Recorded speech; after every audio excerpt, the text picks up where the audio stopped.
পৃথিবীর দিকে ভালো করে তাকিয়ে দেখলে দেখা যাবে এই আসলে পৃথিবী নয়।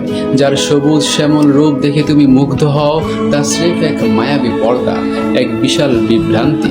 যে পৃথিবীর বুকে দাপিয়ে ধুমধাম করে আজ অহংকারে হেঁটে বেড়াচ্ছ, সেটা আসলে এক অনন্ত মৃত্যুর মরুভূমি। তোমার প্রতিটি পদক্ষেপের নিচে ঘুমিয়েছে হাজারো পুরনো নিঃশ্বাস, স্মৃতি হয়ে যাওয়া কত শত হাহাকার। এ মাটি জীবন দেয় না, বরং দিনের শেষে নীরব শোষকের মতো তোমাকেও শুষে নেওয়ার জন্য প্রস্তুত থাকে। আজ যে মাটির উপর দাঁড়িয়ে নিজেকে পৃথিবীর অধিপতি ভাবছ, একদিন সেই মাটি তোমার সমস্ত পরিচয় নিঃশব্দে নিজের ভেতর লুকিয়ে রাখবে। তুমি যাকে জীবনের উদযাপন ভাবছ, তা মূলত মৃত্যুর দিকে চলে যাওয়া এক রঙিন শোভাযাত্রা মাত্র। হাসি, ভালোবাসা, সম্পদ, অহংকার সবই এখানে ক্ষণিকের অতিথি। সময় শেষ হলে সবাইকেই ফিরতে হয় সেই একই অন্ধকার ঠিকানায়। তাই এই পৃথিবীকে যতটা সুন্দর দেখো, তার আড়ালে লুকিয়ে থাকা মৃত্যুকেও ততটাই মনে রেখো।